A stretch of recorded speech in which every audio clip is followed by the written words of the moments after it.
Berdoa termasuk ibadah yang tidak butuh tenaga dan biaya. Berdoa juga merupakan sarana terbaik seorang hamba untuk berkomunikasi dengan Tuhannya. Allah Ta'ala berfirman, "Dan apabila hamba-hambaku bertanya kepadamu tentang aku, maka jawablah bahwasanya aku adalah dekat. Aku mengabulkan permohonan orang yang berdoa apabila ia memohon kepadaku. Maka hendaklah mereka itu memenuhi segala perintahku. Dan hendaklah mereka beriman kepadaku agar mereka selalu berada dalam kebenaran." Quran Surah Al-Baqarah ayat 186. Namun, seringkali seorang muslim dihadapkan pada kondisi di mana doanya sulit terkabul. Bahkan sudah begitu lama berdoa, tetapi tak kunjung dikabulkan. Nah, agar doa-doa yang kita panjatkan kepada Allah mudah untuk dikabulkan, hendaknya kita mengetahui adab-adab atau catatan apa saja yang perlu kita lakukan agar doa kita mudah diijabah. Berikut kami rangkum 7 catatan berdoa. Catatan pertama, tidak boleh berkata, "Aku sudah berdoa lalu tidak terkabul." Coba perhatikan hadis berikut. Dari Abu Hurairah radhiyallahu anhu, Nabi SAW pernah bersabda, "Doa seorang hamba akan senantiasa dikabulkan selama dia berdoa bukan untuk keburukan atau memutus tali silaturahmi, dan selama dia tidak tergesa-gesa dalam berdoa." Kemudian seseorang bertanya, "Ya Rasulullah, apa yang dimaksud tergesa-gesa dalam berdoa?" Kemudian Rasulullah menjawab, yaitu seseorang yang berkata, "Sungguh aku telah berdoa dan berdoa, tetapi tak juga aku melihat doaku dikabulkan." Lalu dia merasa jenuh dan meninggalkan doa tersebut. Hadis riwayat Muslim. Jadi, jangan pernah berputus asa jika doa-doa kita belum dikabulkan. Karena Allah yang lebih tahu apa yang kita butuhkan. Kemudian catatan kedua, menghadirkan hati ketika memanjatkan doa. Dari Abu Hurairah radhiyallahu anhu, Rasulullah SAW bersabda, "Berdoalah kepada Allah dalam keadaan yakin akan dikabulkan. Dan ketahuilah bahwa Allah tidak mengabulkan doa dari hati yang lalai." Hadis riwayat Tirmidzi. Syekh Albani mengatakan bahwa hadis ini hasan. Catatan ketiga, menyanjung Allah lalu berdoa. Dari Sa'ad bin Abi Waqqas radhiyallahu anhu, ia berkata, ada seorang Arab Badui menghadap Rasulullah SAW. Lantas ia berkata, "Ajarkanlah kepadaku suatu kalimat yang aku bisa mengucapkannya." Nabi SAW bersabda, "Ucapkanlah, La ilaha illallah, wahdahu la syarikalah, Allahu akbar kabira, walhamdulillahi kathira, wa subhanallahi rabbil alamin, wala hawla, wala quwata, illa billahil azizil hakim."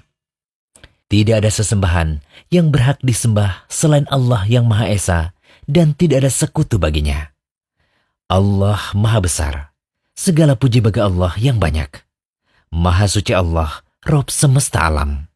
Serta tidak ada daya dan upaya kecuali bersama Allah yang Maha Perkasa lagi Maha Bijaksana. Kemudian orang Arab Badui itu berkata, "Itu semua untuk Robku. Lalu manakah untukku?" Beliau menjawab, "Ucapkanlah, Allahumma gfirli, warhamni, wahdini, warzuqni." Ya Allah, ampunilah aku, rahmatilah aku, berilah aku hidayah. Hadis riwayat Muslim. Syekh Salim bin Aid Al-Hilali hafizahullah menyatakan bahwa disunahkan untuk berzikir dan menyanjung Allah sebelum berdoa. Karena Rasulullah SAW mengajarkan orang Arab Badui tersebut sanjungan kepada Allah dahulu sebelum berdoa. Ini yang disebut at-tahliyah qabla at-tahliyah. Membersihkan dahulu sebelum menghiasi dan mengisi. Catatan keempat, berselawat kepada Nabi saat berdoa.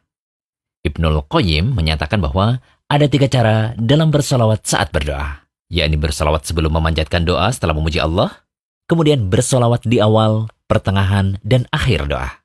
Atau bisa juga bersolawat di awal dan di akhir, lalu menjadikan hajat yang diminta di pertengahan doa.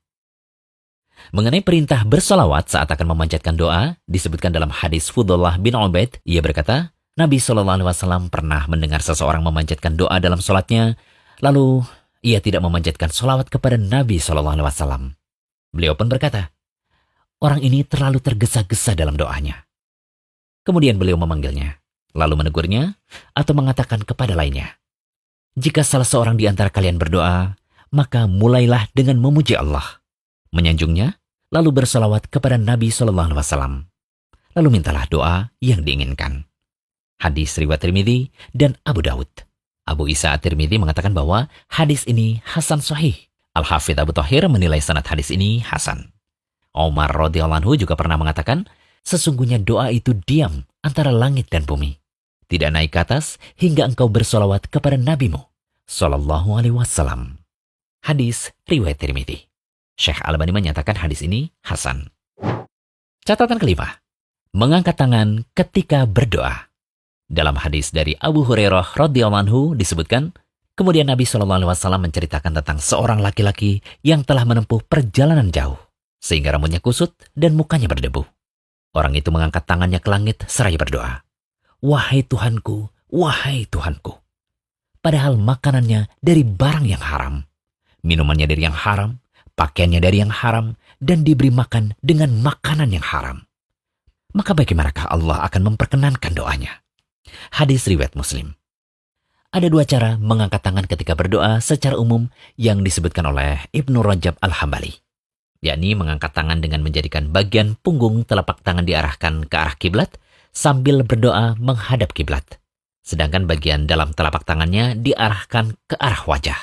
Riwayat cara ini adalah contoh dari doa istisqa yang dipraktikkan oleh Nabi SAW. Kemudian cara yang kedua, mengangkat kedua tangan dengan menjadikan bagian dalam telapak tangan dihadapkan ke langit, lantas punggung telapak tangan dihadapkan ke bumi.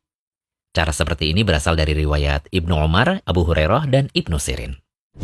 Kemudian catatan keenam, boleh bertawasul dalam doa. Bentuk bertawasul di sini ada 3 cara, yakni yang pertama, tawasul dengan menyeru nama dan sifat Allah, seperti Ya Rabbi atau Ya Hayyu Ya Qayyum. Yang kedua, tawasul dengan menyebut amalan soleh yang terbaik. Dan yang ketiga, tawasul dengan perantaraan doa orang soleh yang masih hidup. Nah, selain keenam catatan berdoa yang telah kami sebutkan tadi, ada lagi catatan berdoa yang tidak kalah penting, yakni percaya kepada janji Allah bahwa doa itu pasti terkabul. Kemudian memilih waktu terbaik untuk berdoa atau waktu-waktu mustajabnya doa, benar-benar merasa membutuhkan Allah, khusyuk atau menghadirkan hati ketika berdoa, kemudian menghadap kiblat dan berdoa dalam keadaan suci, serta meminta dengan penuh pengharapan yang besar dan rasa takut. Dengan mengamalkan catatan-catatan tadi, semoga doa-doa kita bisa mudah dikabulkan oleh Allah. Amin. Jangan lupa kunjungi rumaiso.com, update setiap hari, insya Allah.